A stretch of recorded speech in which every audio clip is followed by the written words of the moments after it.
Welcome to this episode of Movie Addicts. You already know. we this week we skipped Gemini Man. We apologize. Yeah. We'll be back at you. The next upcoming feature that we'll be looking at we're still in the talks, but probably Terminator Dark. That they're bringing back Arnold. They're bringing back Sarah Connor. So it's probably the next one on the list. No, her name's not Sigourney Weaver. I don't know what her name is though. I have to look it up. We will know for the next episode. And that brings us up to the Screen It or Stream It. No. This Screen It or Stream It is Zombieland 2 Double Tap. And it's something that I've been excited for. The preview doesn't give away a lot, so I was really excited to see where they went with it and see how the characters interacted with each other. So that was something that made me really excited because I love Woody Harrelson in this role. And I love Jesse Eisenberg and Emma Stone, Abigail Breslin. They all come back, so it makes me excited for it. So with no delay, we're gonna go right into with no further delay, we're going to stream it or sing it. God damn it! Screen it or stream it? Yes, screen it, stream it. Gotta do that one. It's a tongue twister, guys. You're gonna delete all that, right? Nah. Come on, you gotta delete that.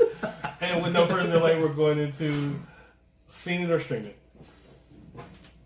Alright. Alright, so for my part, the thing that I was so excited about is that, like, I remember when the first one came out, other than Woody Harrelson, the other cast wasn't like that relatively known. Like, I think that's really right before even Abigail, what's her name, did Little Miss Sunshine, right? Yeah. Or right in that same time frame. Or, I think it's right before though. I can't remember. I think it's after. I think she did Little Miss Sunshine first. Okay. Well, like, I think this is before, like, they were all like stars and went to do big movies and have done. Well, except for Woody Harrelson, obviously. Yeah, that's the only one. But like, and then now, like, they come back because even when they advertise it on the things like Academy Award nominated, Academy Award winner, da da da. I was like, damn, like, so like they looked out in the first one and got like a great ensemble and they all worked well together. They all like really good chemistry, and that translates to the movie. Like, you can tell they're comfortable with each other. They're just, and that even adds more to the story because now they're supposed to be comfortable living in this like zombie apocalypse even more. Like, so the cast is solid. Even the ones that they added to, like, I didn't really like the hippie guy too much, but the girl, freaking standout person of the movie.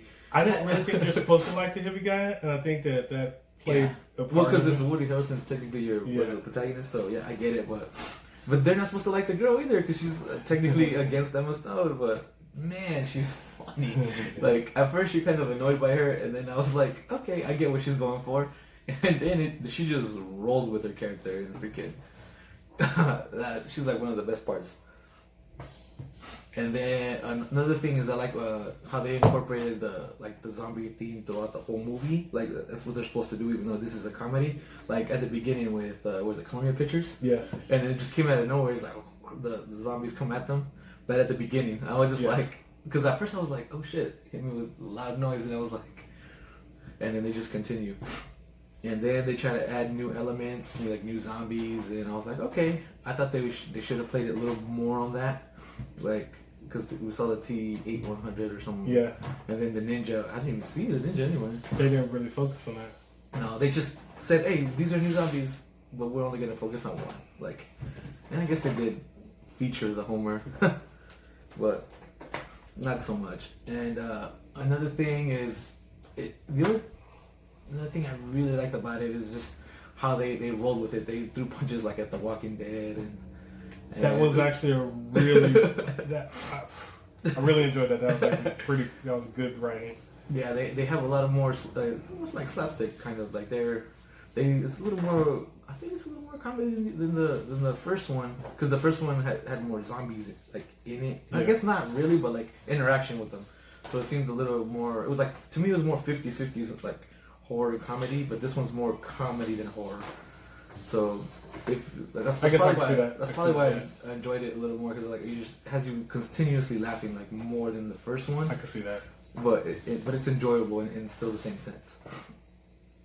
So I really enjoyed excuse me, I apologize. So I really thought it was funny.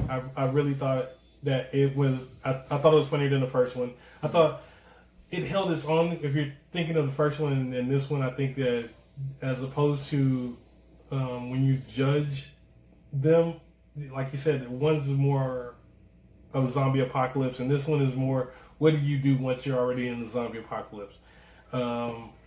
They showed how being around 4 people could get on your nerves, and they developed a situation where you can be like, all right, well, I'm gonna get out of here. And so they figured out how to move it from one scene to the next, and I thought that was really a good dynamic. I thought the cast still brought the same energy that they brought in the first one, because you were always worried about that when it comes to sequels. One of my favorite things is the opening scene. The opening scene comes in and it's really zombie-like, and you're like, oh, now we're getting a good feel for how this movie's going to kick off. And it kicks off with a bang, and it's like probably my favorite scene in the whole movie. Like, it's not the movie's not a letdown because that scene is so fantastic. That scene is just fantastic, and they show you the zombies with all the gore, and the makeup is fantastic. So that's something that you don't overlook. And then I want to talk about Tara Deutsch, because out of all of the members of the whole cast, she brought her A game in that. She was fantastically creative, and she delivered in every scene she was in. It wasn't like you didn't notice that she was there.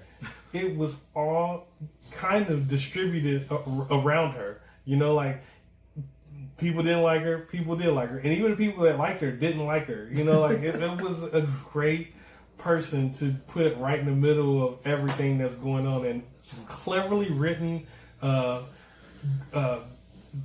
great act. I mean, I don't know how to say that. She had a great dynamic. She just gelled with the whole cast just perfectly. Like, if she was part of the first one. Yeah, and she acted well too. Like, it was like, you're like, oh, this is fantastic. Luke Wilson was okay. The guy that was opposite of Luke Wilson was okay. I've seen him in a lot of stuff too. I don't remember his name. And then you have Rosario Dawson, who I love, and yes, I still love her, especially in this movie. So the plot moved along just fine, you know. And then I'm gonna talk about things I don't like right now, and that is the ending. Like the latter third of the movie, you go. The first 2 acts, you're moving right along and you like it. You're laughing and you're going along with it. You're enjoying what's going on. The zombie kills, you thought, oh yeah, this is cool, you know. And then you get to the third part and you're like, rushed, had no direction. You kind of confused. I mean, not confused. You just kind of, you know that they have to end it, and this is their way of doing it. So it was kind of melded in. Not my favorite, you know.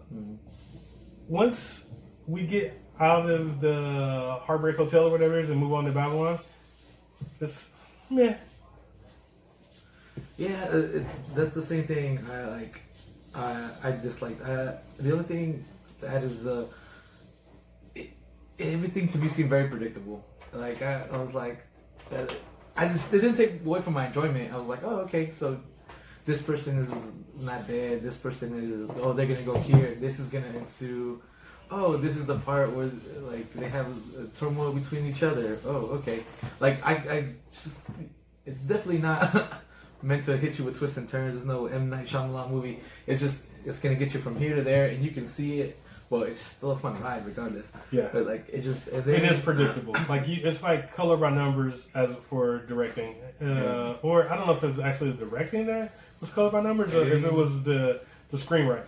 Whichever one, somebody dropped the ball somewhere where you're like, how do we end this? And that's... I think that's where they... It's a little lackluster. I think that's where they put their, like, we're just going to invest in the actors, because they paid them probably a lot more than the first one. And then we're gonna have like actors carry the script instead of invest money in the script. And speaking of that, when you get to the final destination, you don't even like the people that are there. Like, you don't even really get to. They don't develop any character there. So that's.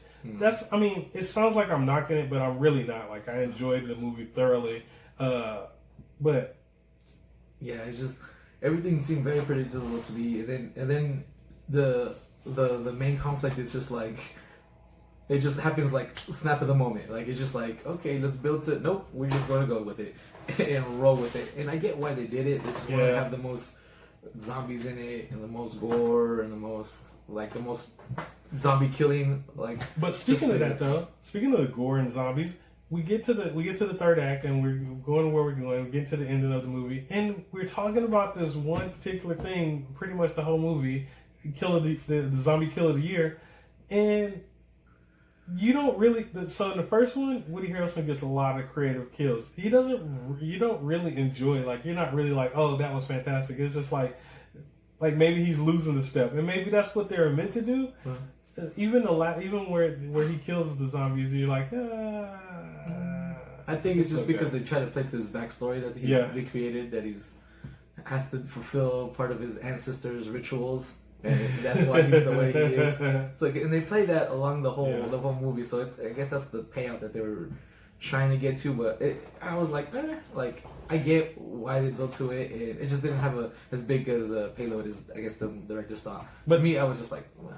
But they did have the part where the other people that were killing zombies they got their moment to shine, and they weren't part of the main cast, and those were cool. I will say that. Like the people in Babylon. Yeah. Oh, no. The other zombie kills of the years. Oh yeah. Those were cool. But overall, if I had to, when I say it, and that's really it. Like that, it's just other than the story plot. Like I really have nothing bad to say really about it. Like great cast. That's my point. Like I want people to take when you take away from what we say. Yeah, we have one thing. We have to be a little critical of. I mean, unless there's absolutely no flaws.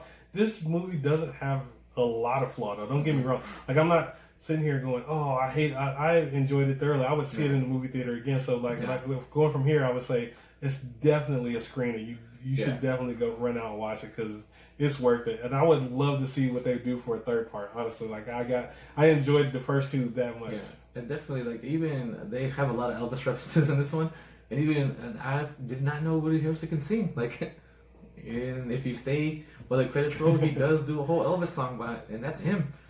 And I definitely tell you to stay after the movie too. Like, there's like it's a small 15-second clip. It's very minute, but it's worth the extra 5 to 7 minutes you spend watching credits roll. Yeah.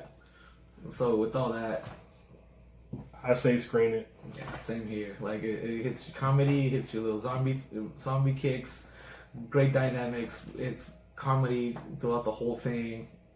It's just if all those things hit your boxes, definitely screen it. With that, so moving on to the next layer, we're gonna go to the Bring It Back segment, and on the Bring It Back segment, it's only natural that we go with Zombieland, the original. I was trying to think of a different zombie movie, and I didn't really think about it very long because this is a sequel. So you go, what are we gonna talk about? The first part. And the first part is great because you get the dynamic of how they become a foursome, so to speak. You know, like how they run into each other and end up just sticking together because there's not a lot of people left to hang out with, and people are probably terrible in a zombie apocalypse, and they band together and stick together. Although some of them are not as good as other people, which is also in the second one where you go, we noticed. And you have a great adventure. You get to meet Bill Murray. You go on this fantastic ride that actually carries on to the second part. So I appreciate the fact that the jokes in the first one is not overplayed by that it's actually a zombie apocalypse film. Like you definitely get your horror in the first one. And you don't feel like it's such a comedy, although you do laugh in it. And when you get to the end, you go, I really enjoyed that movie thoroughly. Yeah, same thing. That one does have a better script, like the plots and how it drives it. Like you're like, okay, eventually they're gonna lead there, but you don't know how they get there. The story development between each one of them is great. Like it gives you, it actually does the whole Jesse Eisenberg backstory, Woody Harrelson backstory, like the girls' backstory pretty well. So like, then you know what they're about and why they act the way they are and how they. You can't name it two guys and then not name the girl. So Emma Stone and Abigail Breslin. Because they're a team. You look like a sexist. They're a team and they're introducing them as one big show. Wichita and Arkansas. No, Little Rock. I was like, Excuse me. see? Now who's like, I can't even remember. Like, they have names. But, yeah, and then, like, the plot at the end, too, like, it's just, it's great and it's fun. And the whole, like, the whole thing, the whole, what do you call it, story behind Woody Harrelson, that one is Twinkies. That drives the story. And you're like, does drive you wouldn't think that one little snack would drive a story, but it does. it does. But yeah, it's definitely a great one too. That one's a little more horror, it has more jump scares in that one. But it's great for a reason. That's why people wanted this one and they waited so long and still asked and asked and asked. And then 10 years later, there's a second one. They're both worth seeing. If you've never seen them before, Yeah. you should run out. Like, seriously. Check that Rent out. one, watch it, go to the movies, watch the other one. It's perfect. Yeah, back to back. But it'll be It's 4 like hours. it's 4 hours of your time that will not be wasted, I promise. All right. So with that said, click, subscribe, like, dislike, comment. Tell people to comment. Any feedback is necessary. We do have a lot of stuff working, a lot of ideas, a lot of development, a lot of equipment. So be patient, keep watching. We hope you enjoy it. It's like a snowball effect. We'll get there. We just little balls right now, but Speak for yourself. Thanks again, man. And as usual, this episode is brought to you by Movie Addicts. That's not what I normally say. No, I remember we're MA. Yep. Yes. This episode is MA for Movie Addicts. Check us out. I like that. That's not what I normally say. We need a